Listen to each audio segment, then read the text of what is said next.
Alhamdulillahilladzi amarana bi fi'lil khairat wa nahana an fi'lis sayyi'at wal munkarat. Asyhadu an la ilaha illallah wahdahu la syarikalah wa asyhadu anna Muhammadan abduhu wa rasuluh la nabiyya ba'dah. Allahumma shalli wa sallim ala nabiyyina Muhammad wa ala alihi wa ashabihi ajmain, amma ba'du. Qala Allah ta'ala a'udzu billahi minasyaitonir rajim. Ya ayyuhalladzina amanu taqullaha wa qulu qawlan sadida yuslih lakum a'malakum wa yaghfir lakum dzunubakum wa may yuti'illah wa rasulah faqad faza fawzan azim, amma ba'du. Bapak-bapak, ibu-ibu, hadirin wal hadirat, jamaah salat maghrib rahimani wa rahimakumullah.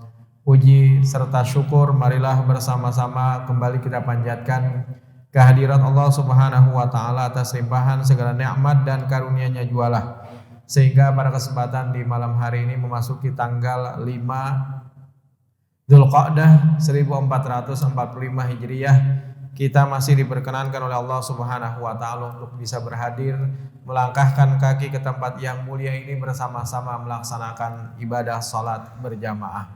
Sesungguhnya hadirnya seseorang menuju salah satu daripada rumah-rumah Allah untuk melaksanakan salat 5 waktu, maka itu sama halnya semisal dengan ibadah haji, Bapak Ibu. Jadi kalau orang menunggu melaksanakan ibadah haji harus dengan biaya yang mahal, mempersiapkan biaya yang mahal, kemudian juga waktu tunggu yang cukup lama. Ternyata ada peluang bagi kita untuk bisa mendapatkan pahala yang semisal dengan haji, dan itu bisa kita lakukan setiap hari, yaitu adalah dengan kita melaksanakan salat 5 waktu berjamaah. Salawat dan salam semoga senantiasa tercurah kepada Nabi kita Muhammad sallallahu alaihi wasallam beserta keluarga, para sahabat, tabi'in, serta pengikut beliau yang senantiasa istiqamah menjalankan sunnahnya hingga akhir zaman. Bapak Ibu sekalian yang dirahmati Allah, sekarang jamaah haji kita sudah mulai diberangkatkan satu persatu dari kloter Banjarmasin. Kalau tidak salah hari ini kloter pertama, gelombang pertama hari ini diberangkatkan. Dari seluruh Indonesia juga. Nah, tiada lain tujuan dalam pelaksanaan ibadah tersebut yaitu hanya untuk mendapatkan haji yang mabrur, Bapak Ibu. Jadi tidak ada tujuan lain. Kalau misalnya imbah datang haji di kiau orang haji, itu perkara lain, bukan menjadi tujuan. Jadi kalaupun misalnya ada yang setelah pulang dari haji ada orang yang menyebutnya haji ataupun juga hanya menyebutkan namanya tanpa gelar haji, maka itu tidak menjadi masalah baginya. Jadi jangan sampai tujuan utama yang kita adalah dalam rangka ibadah kepada Allah justru dikalahkan dengan tujuan-tujuan lainnya. Ada yang tujuannya wisata, ada yang tujuannya hanya sekedar melihat-lihat di sana. Ada juga yang tujuannya dengan berbagai macam tujuan-tujuan. Nah, Bapak Ibu sekalian yang dirahmati Allah, setan pun juga berupaya untuk menginstruksikan sudah. Jadi kalau jamaah haji kita sudah mulai masuk kemarin ke asrama haji, setan pun juga sudah menginstruksikan barangkali. Ini kita sudah berbagi tugas bahasanya. Jadi masing-masing setan berupaya untuk menginstruksikan kepada pasukan-pasukannya untuk menggagalkan ibadah haji yang dilaksanakan oleh para jamaah haji di tahun ini. Karena apa? Wal hajjul mabrur laisa lahu jaza illal jannah. Dan haji yang mabrur tidak ada balasan lain kecuali hanya surga. Nah, itulah yang menjadi untingan dari jamaah haji kita semuanya. Tapi itu juga yang ingin digagalkan oleh setan beserta dengan pasukan-pasukannya. Jadi berupaya setan untuk menggagalkan dengan berbagai cara, dengan berbagai rayuan, godaan, baik itu dari depan, belakang, samping kanan, kiri, kemudian atas bawah, berupaya untuk digagalkan oleh setan. Ketika masuk asrama misalnya nih, pada saat menyalai AC kenapa? Kada menyala-nyala aja. Ini panitia kada beres. Muncul yang namanya umpatan, cacian dan segala macam. Padahal yang namanya haji apa? Al-hajju asyhurum ma'luman faman farada fihinal hajj fala rafatha wala fusuqa wala jidala. Tidak boleh seseorang berbuat atau berkata-kata rafath. Rafath itu cabul. Kemudian wala fusuqa, berbuat fasik atau juga mengeluarkan kata-kata yang fasik, melakukan perbuatan-perbuatan dosa.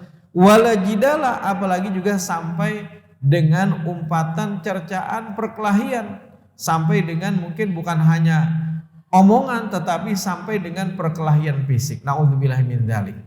Jadi harus dengan kesabaran yang ekstra pada saat mulai berangkat, kemudian juga sampai nanti ke sana, bahkan menjelang puncak haji, yaitu adalah wukuf di padang Arafah, kemudian berada di Mina, yang itu ekstra harus memiliki kesabaran. Sedikit saja kada sabar bisa taklahi Bapak Ibu.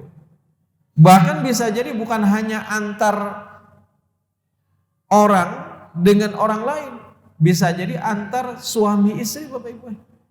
Jadi semenjak berangkat sampai bulik bakalahi terus dua laki bini. Bahkan naudzubillah ada yang sampai terjadi perceraian. Nah, di sana terjadi perceraian. Ada naudzubillah yang demikian. Nah, Bapak Ibu sekalian yang dirahmati Allah, pada kesempatan di malam hari ini bahasan kita dalam kitab Bulughul Maram adalah tentang Kitabul Hajj, bab tentang pembahasan haji. Pertama adalah an Abi Hurairah radhiyallahu an anna Rasulullah sallallahu alaihi wasallam qala al umratu ilal umrati kafaratul lima bainahuma wal hajjul mabrur laisa lahu jaza illal jannah. Umrah menuju umrah berikutnya, kemudian kafaratul lima bainahuma itu akan dapat menghapuskan dosa di antara keduanya. Jadi kalau Bapak Ibu sekalian berumrah tahun kemarin, kemudian tahun ini umrah lagi, maka dosa di antara keduanya itu diluruhkan oleh Allah Subhanahu wa taala. Kemudian, nah disinilah yang menjadi tujuan kita, selain daripada ibadah umrah sunnah, kemudian kita juga akan diampuni dosa-dosanya, bahkan juga akan diberikan keberkahan pada rezeki yang kita miliki, Pak. Maka itu ada sejarahnya, setelah orang itu umrah lalu bangkrut, tidak ada. Justru tahun depan atau mungkin beberapa tahun akan datang sidin umrah lagi. Nah, inilah keberkahan yang Allah berikan. Jadi dengan umrah itu akan menjadikan harta kita semakin berkah. Kalimantan Selatan ini penduduk atau juga antusias melaksanakan umrahnya cukup tinggi, maka itu banyak di sini travel dibandingkan daerah-daerah yang lain. Jadi daerah Kalimantan Selatan ini adalah merupakan daerah pemasaran yang cukup tinggi untuk ibadah umrah. Karena apa? Karena masyarakatnya gemar untuk melaksanakan ibadah umrah. Ya tidak masalah, asalkan tujuannya memang lillahi ta'ala. Kemudian wal hajjul mabrur, dan haji yang mabrur, laisa lahu jaza illal jannah, tidak ada balasan lain kecuali hanyalah surga. Hadis riwayat muttafaq alaihi Bukhari dan Muslim.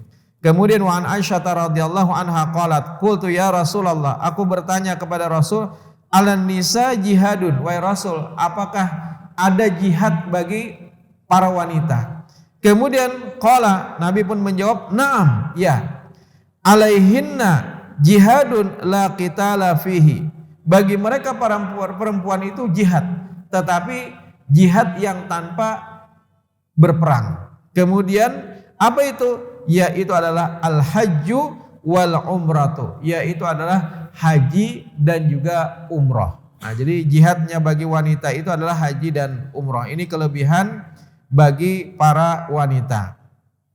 Wa isnaduhu sahih. Nah, sanad hadis ini adalah sahih. Kemudian wa an Jabir bin Abdullah radhiyallahu anhuma qala atan Nabi sallallahu alaihi wasallam a'rabi. Nabi pernah didatangi oleh seorang A'rabi, Arab Badui. Faqala, kemudian dia bertanya, ya Rasulullah, wahai Rasul, akhbirni anil umrah, kabarkan kepadaku tentang umrah. Kemudian awajibatun hiya, apakah umrah itu wajib wahai Rasul? Faqala, kemudian Nabi pun menjawab, la wa anta tamira khairun laka. Jadi umrah itu kata Nabi bukan wajib, tapi kalau engkau mengerjakannya maka itu lebih baik bagimu. Hadis riwayat Ahmad dan juga Imam At-Tirmidzi.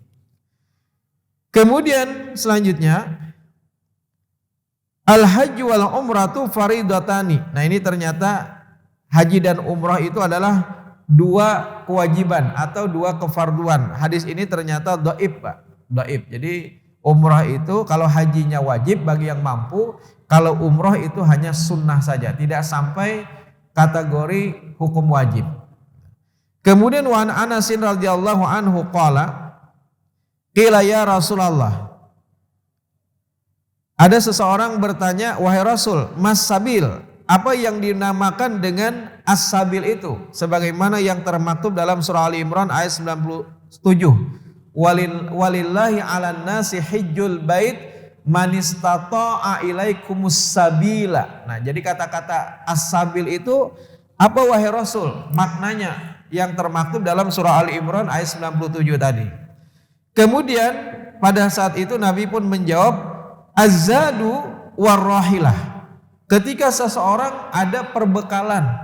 Jadi kalau dia punya bekal kata Rasul, kemudian warrahilah yaitu adalah ada kendaraan untuk perjalanan yang mengantarkannya menuju kota Mekah, maka baginya itulah yang diwajibkan. Jadi kalau misalnya kita tidak punya kemampuan, ya kita tidak wajib. Tetapi kalau dua hal ini ada, az-zadu pertama adalah bekalnya ada, kemudian kendaraannya juga ada. Dalam artian sekarang kita tidak terpisah-pisah lagi perbekalan atau juga yang namanya perjalanan, karena sudah include jadi satu, yaitu dengan kita menyetor ONH, ongkos naik haji yang kita setorkan, dan itu sudah include jadi satu. Pertama adalah itu yang juga digunakan untuk membeli tiket, yang kedua itu juga yang digunakan untuk memberikan makan bagi kita. Nah, ada orang bertakun baik kepada orang naik haji 30 tahun yang lalu, apa-apa kadang yang dibawa aja sidin. Perbekalan apa? Jadi nang 30 tahun yang lalu memberikan nasihat ikam kena bawa beras 10 kilo. Padahal zamannya sudah beda. Semenjak tahun 2000 di Mekah tidak perlu lagi memasak. Beda hanya kalau di bawah tahun 2000-an. Nah, semenjak tahun 2000 itu semuanya sudah di catering, baik itu ketika di Mekah atau juga ketika di Madinah. Jadi kada perlu lagi orang membawa beras dari sini. Rupanya sidin ini betakun lawan yang 30 tahun lalu sudah naik haji. Karena diberi nasihat kayak itu tadi, bawa beras dan segala macamnya, rupanya tas sidin paling barat baik. Melebihi timbangan. Oh, ternyata nang dibawa sidin dalam tas itu macam-macam perbekalan, termasuk juga membaras. Nah, jadi cukup kalau misalnya hendak yang membawa abon kah, iwa karing kah misalnya, supaya kita lebih semangat makan ketika di sana. Jadi hambar juga kan yang dimakan misalnya daging, ya daging misalnya. Kalau catering biasanya, maka disinilah mungkin boleh bagi sebagian jamaah untuk membawa perbekalan lain. Tapi hati-hati Bapak Ibu, yang membawa bekal selain daripada itu, misalnya ada yang membawa klinik-klinik misalnya, mistik. Pernah suatu ketika TKW ditangkap, kemudian akhirnya dihukum mati. Karena apa? Karena membawa buhul-buhul rambut. Jadi rambut itu dikumpulkan sidin. Kemudian dibawa sidin dalam tas. Pada saat pemeriksaan dirajia. Dikira yang namanya buhul-buhul itu kan biasa digunakan oleh wanita tukang sihir. Nah, sebagaimana yang termaktub dalam surah Al-Falaq. Qul a'udzu birabbil falaq min syarri ma khalaq wa min syarri ghasiqin idza waqab, wa min syarrin naffatsati fil uqad. Jadi aku berlindung daripada wanita tukang sihir yang dia meniupkan pada buhul-buhul. Jadi Nabi pernah kan, Nabi suatu ketika pernah jatuh sakit pada saat itu. Kemudian ada seorang wanita tukang sihir menggunakan rambut Nabi, lalu digulungkan pada ikatan benda, kemudian ditaruh di dalam sumur, Bapak Ibu, dalam sumur. Nah, maka itu sumur itu tempat yang paling nyaman didiami oleh syaitan atau jin. Jadi kalau pian punya sumur yang tidak digunakan lagi, kalau bisa tutup aja sudah. Kalau tidak digunakan, tapi kalau pian masih memerlukan ya tidak mengapa. Ini didiamkan, tidak digunakan lagi, maka lebih baik ditutup sumur itu. Karena itu adalah tempat yang paling nyaman bagi setan atau jin untuk bersemayam. Nah, jadi ditaruh di dalam sumur oleh wanita tukang sihir tadi. Untung Nabi diberitahukan oleh malaikat Jibril.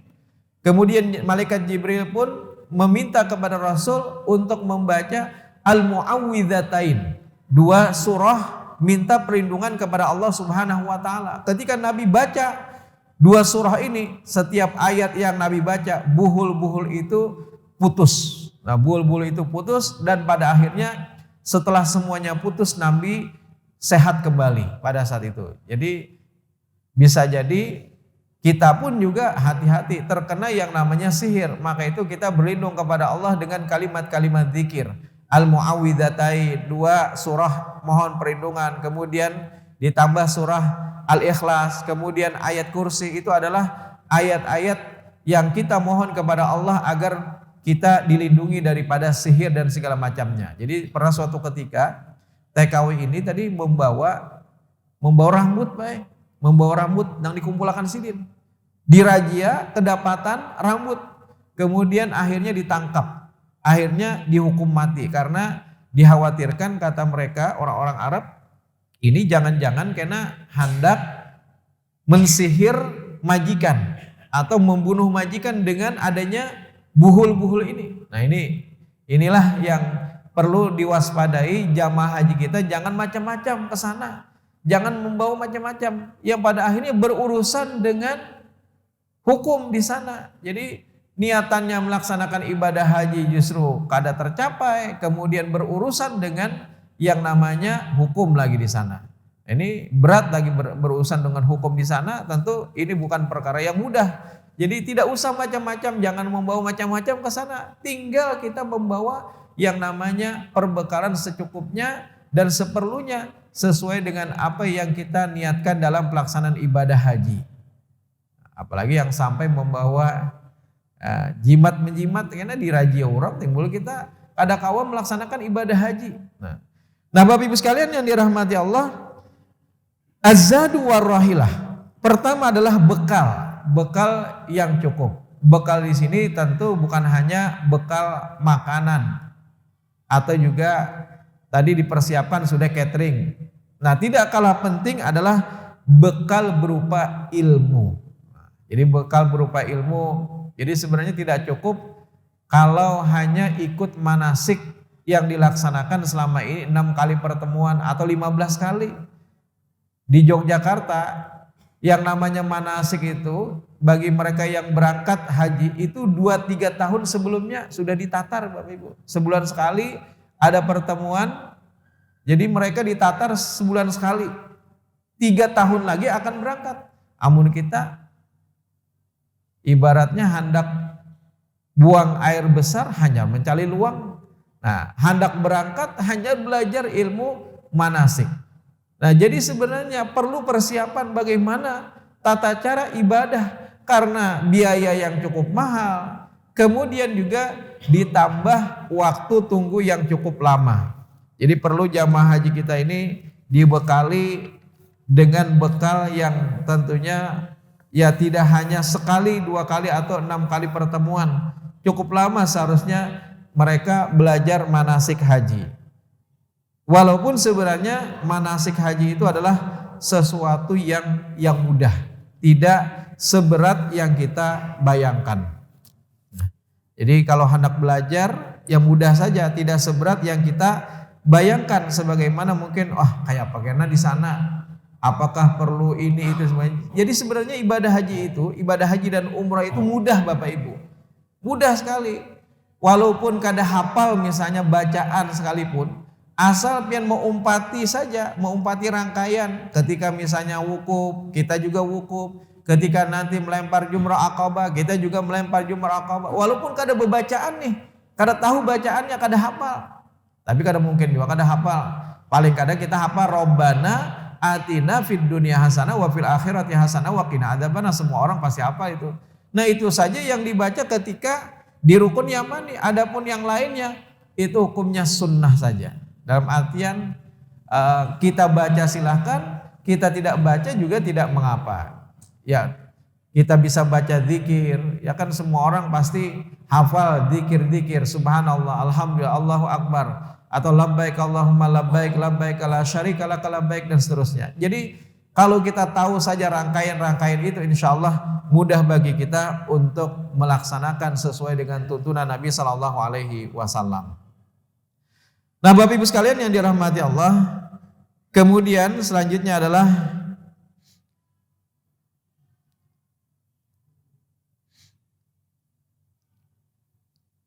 azad war rahilah. Kemudian anna Nabi Sallallahu Alaihi Wasallam laqiya Rakban bir Rauha. Jadi pada saat itu Nabi bertemu dengan satu rombongan di Rauha.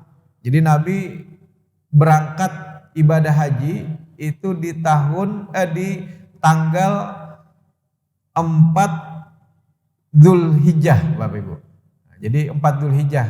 Kalau kita mungkin karena jamaah haji yang diatur itu cukup banyak, kemudian penerbangan juga ya harus penerbangan yang menuju Arab Saudi itu dari berbagai negara, maka paling tidak kita melaksanakan atau berada di sana 40 hari. Nah, kalau Nabi pada saat itu berangkat dari Madinah pada tanggal 4 Dzulhijjah. Kemudian beliau mampir di Rauha. Kemudian faqala manil qaum. Jadi pada saat itu beliau bertanya, siapakah orang ini? Kemudian qalu, mereka pun menjawab al-muslimun. Faqalu man anta. Kemudian ada seseorang yang bertanya, siapa engkau? Qala, kemudian Nabi Sallallahu Alaihi Wasallam pun menjawab, Rasulullah, aku adalah Rasulullah.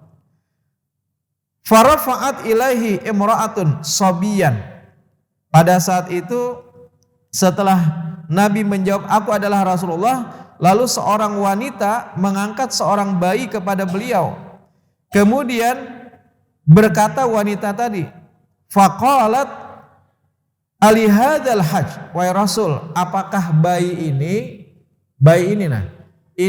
apakah dia juga bisa berhaji? Qala, kemudian Nabi Sallallahu Alaihi Wasallam pun menjawab, na'am, walaki ajrun, tapi yang berpahala itu adalah engkau, orang tuanya. Jadi sebenarnya sah saja kalau kita mengajak anak kecil atau bahkan bayi untuk naik haji. Jadi walaupun dia belum balik, maka sah hajinya. Cuma pahalanya itu adalah untuk orang tuanya. Jadi pahalanya itu untuk orang tuanya. Tidak mengapa, ajak misalnya kalau memang kita punya kemampuan untuk membawa anak-anak kita dalam melaksanakan ibadah haji. Cuma ini mungkin ada batasan Bapak Ibu. Yang boleh mendaftar itu kalau tidak salah ketika berumur 17 tahun ke 12 tahun. Nah, jadi kalau syarat itu tidak terpenuhi, maka bank tidak akan menerima, kecuali mungkin entah haji plus lah. Haji plus. Kalau haji reguler itu ada batasan umur ketika mendaftar. Nah, kalau bahari kan ada batasannya, apalagi di zaman Nabi tentunya tidak ada batasan.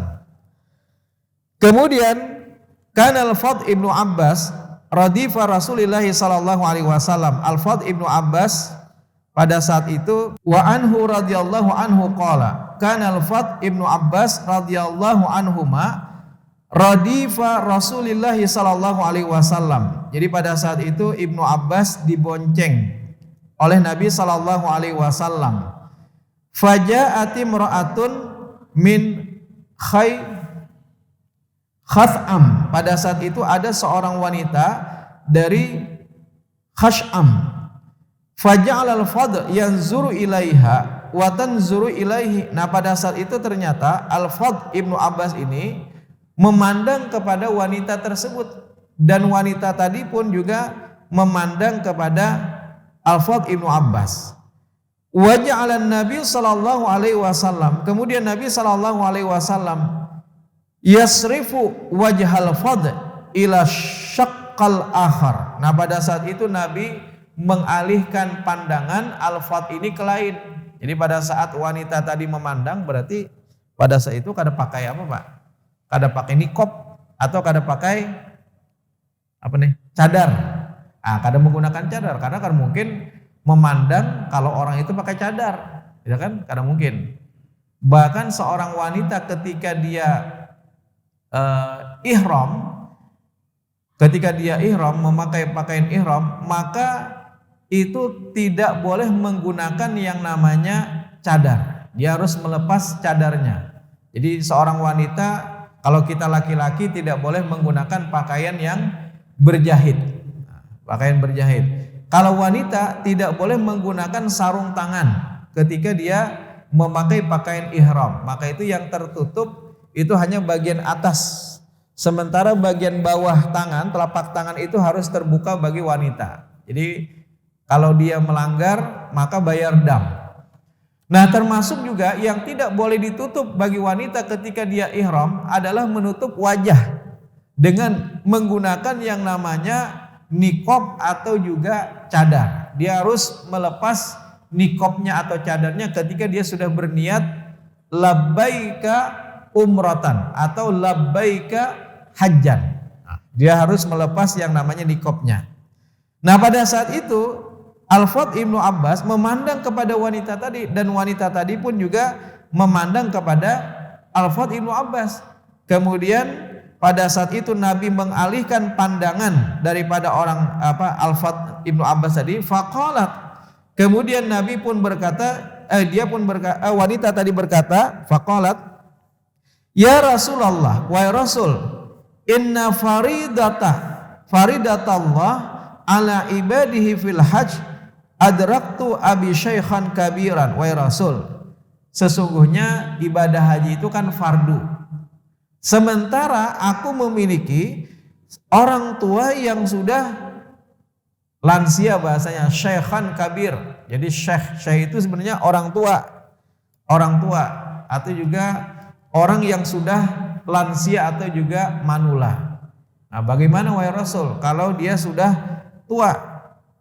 Jadi jangan bangga Bapak Ibu kalau misalnya di Arab ya dipanggil syekh. Woi syekh jar. Wah, kita bangga ya mau dipanggil syekh. Sekalinya artinya syekh itu orang tua sekalinya. Kemudian la yathbutu ala rahilah. Wahai Rasul, dia tidak kuat berada di atas kendaraan. Jadi dia ini tidak kuat kalau lama-lama berada di atas kendaraan. Bagaimana wahai Rasul? Afa hujju anhu, apakah aku boleh menghajikannya wahai Rasul? Dia sudah tua, tidak sanggup. Kemudian qala, lalu Nabi sallallahu alaihi wasallam pun menjawab, "Na'am," kata Nabi. Wa dzalika fi hajjatil wada', dan itu terjadi pada haji wada', yaitu adalah di tahun ke-10 Hijriah. Jadi pada saat Nabi melaksanakan haji wada itu adalah pada tahun ke-10 Hijriah bersama 10.000 pasukan ketika itu. 100.000 atau 10.000 pasukan ketika itu. Hadis riwayat muttafaq alaih. Nah, jadi boleh Bapak Ibu digantikan oleh anaknya, dibadalkan oleh anaknya, entah dia masih hidup atau orang tua kita sudah meninggal dunia. Jadi boleh digantikan atau juga dibadalkan. Jadi kalau haji itu boleh ada namanya badal haji, baik itu oleh anaknya atau juga oleh orang lain. Silakan. Misalnya kita kada berangkat, tapi kita boleh memilih orang di sana, mukimin di sana untuk membadalkan. Cuma hati-hati kalau kita memilih badal, karena yang namanya pelaksanaan badal itu hanya untuk satu orang Bapak Ibu. Jadi satu orang yang membadal, maka yang dibadalkan itu hanya untuk satu orang. Bukan misalnya satu orang yang membadalkan untuk 100 orang. Kenyamanan kayak itu. Ini biasanya biayanya murah. Nah ini diskon Jar. Jadi barang siapa yang ingin membadalkan orang tuanya, maka hati-hati memilih agar kita tidak tertipu. Karena apa? Khawatir ternyata orang ini abal-abal dalam membadalkan. Jadi paling kena ditulisakannya, nah dipoto-fotokan ya misalnya. Lalu seolah-olah dia sudah membadalkan orang tua kita. Nah jadi pian bisa lihat biayanya. Biayanya kalau murah maka ini perlu hati-hati. Karena apa? Karena yang namanya badal itu ya mesti harus dilakukan rangkaian ibadah hajinya oleh satu orang tadi. Dan tidak sembarangan bahasanya. Dan dia hanya bisa mengerjakan untuk membadalkan satu orang. Tidak bisa tadi 100 orang dia badalkan, hanya satu orang yang membadal menjadi badalnya. Jadi harus betul-betul melaksanakan sesuai dengan tuntunan syariat. Yang banyak nang murah-murah diskon itu baik. Nang cuma 3 juta, 5 juta. Nah itu biasanya badal yang abal-abal bahasanya. Ini banyak ditawarkan di hotel-hotel karena naik ke hotel-hotel. Siapa aja. Nah hendak dibadalkan. Murah. Cuma 3 juta. Cuma 5 juta. Tapi ternyata sekali badal tadi semua orang dibadalkannya. Semuaan dibadalkannya. Nah ini perlu kita berhati-hati. Jadi kalau ibadah haji itu ada badal.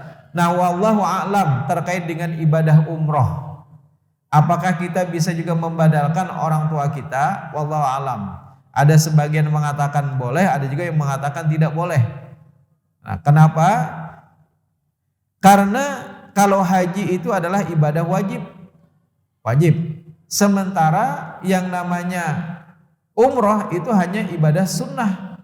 Kada kita badalkan pun bahasanya orang tua kita, maka itu tidak mengapa. Karena itu hukumnya hanya sunnah saja. Nah, tapi insya Allah dengan kita umroh anak, kemudian kita laksanakan dengan sebaik-baik pelaksanaan, insya Allah orang tua pun akan menikmati pahalanya Pak. Karena apa? Karena anak itu didikan orang tua. Jadi anak itu didikan orang tua. Walaupun pian kadang menyatakan membadalkan umroh pian gasan orang tua, insya Allah orang tua pun juga akan menerimanya, pahalanya. Karena apa? Karena kita didikan mereka. Nah, Bapak Ibu sekalian yang dirahmati Allah. Kemudian selanjutnya, tapi tentunya yang membadalkan itu adalah orang yang sudah pernah berhaji. Nah, jadi kalau misalnya kita belum berhaji, maka kita kada kau membadalkan.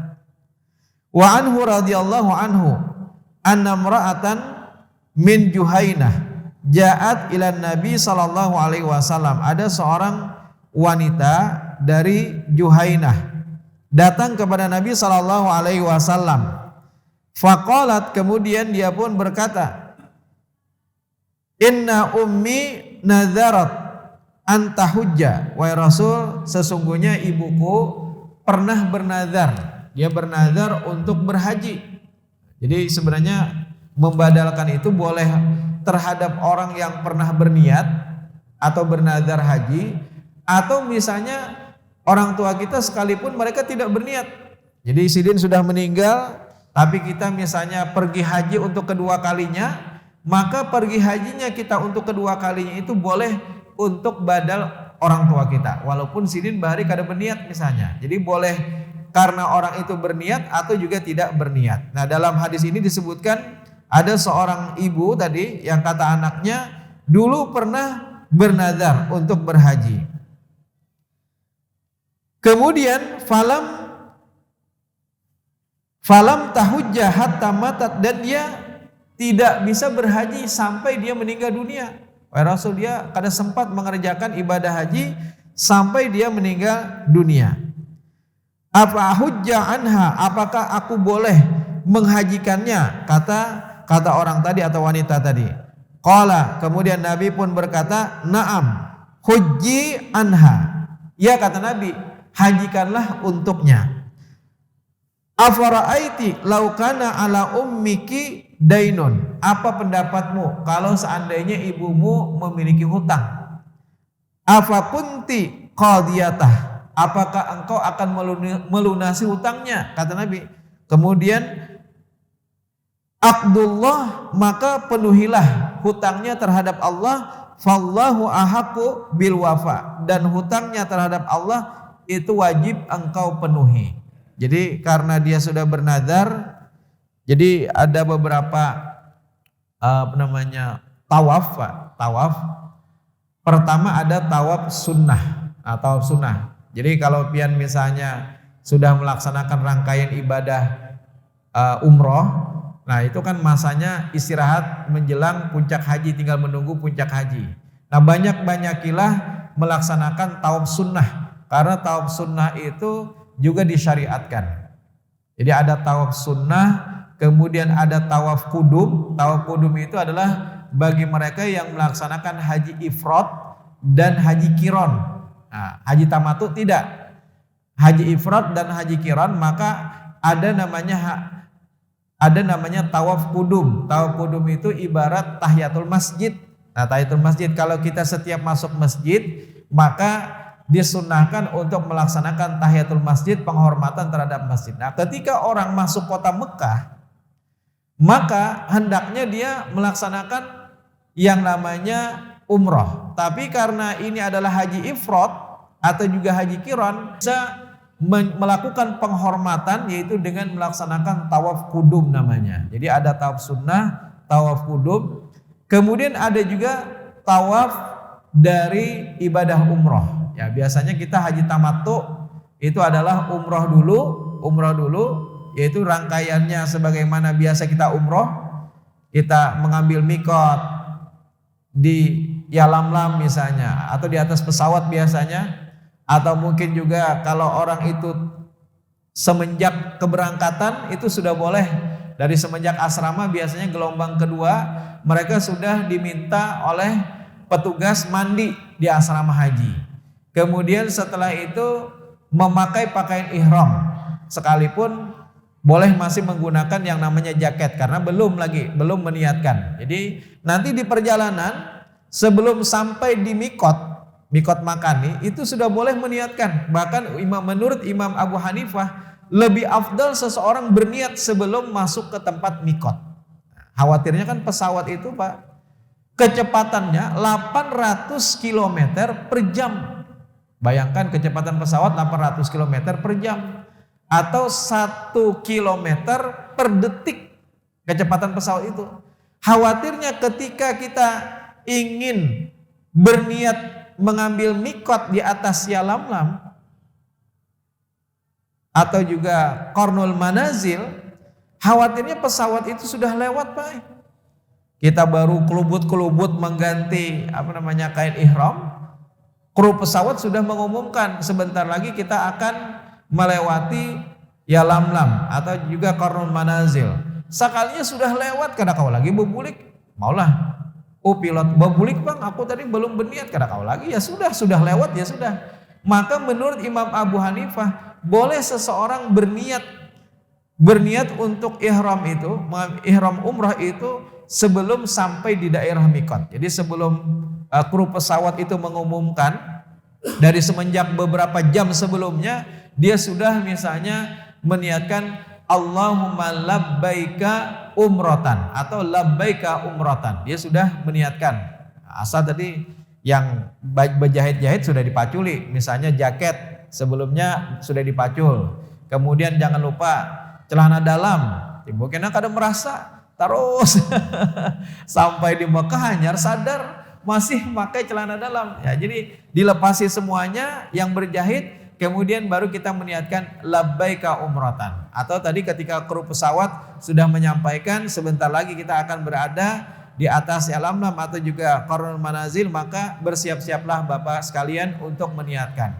Khawatirnya kalau minat teguring, kenyamanan di atas pesawat, dingin, parut kanyang, imbah dibawakan makanan oleh pramugari sangat teguring. Nah itu khawatir. Jadi boleh sebelum sampai di mikot kita boleh berniat. Itu menurut Imam Abu Hanifah bahkan afdal hukumnya.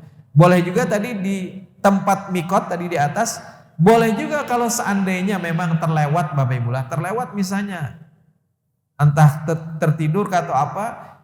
Nah sampai di Jeddah atau di King Abdul Aziz baru kita sadar bahwasanya kita belum berniat misalnya. Maka pada saat itu ya sudah labbaika umratan. Itu menurut fatwa Majelis Ulama Indonesia, kemudian Bahthul Masail Nahdlatul Ulama dan Majelis Tarjih Muhammadiyah. Membolehkan mengambil mikot itu di King Abdul Aziz atau juga Jeddah. Karena apa? Karena berdasarkan ijtihad jarak antara King Abdul Aziz dengan Masjidil Haram itu kurang lebih 2 marhalah. 2 marhalah itu 89,4 km. Jadi kalau batasan lebih daripada 2 marhalah, maka tempat itu boleh dijadikan sebagai tempat mikot. Sebagaimana ijtihad daripada Umar bin Khattab ketika beliau menjadikan Dzatu Irkin sebagai tempat mikot orang-orang Irak. Pada saat itu orang Irak bertanya, wahai Umar, wahai Khalifah, kami ini penduduk Irak, kan penaklukan kota Irak itu di masa Umar bin Khattab. Kami ini bagaimana wahai Umar, wahai Khalifah?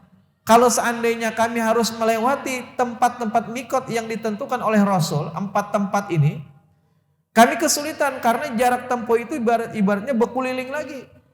Kami kesulitan untuk bisa menempuh mengelilingi tadi tempat-tempat mikot yang ditetapkan Nabi 4 ini.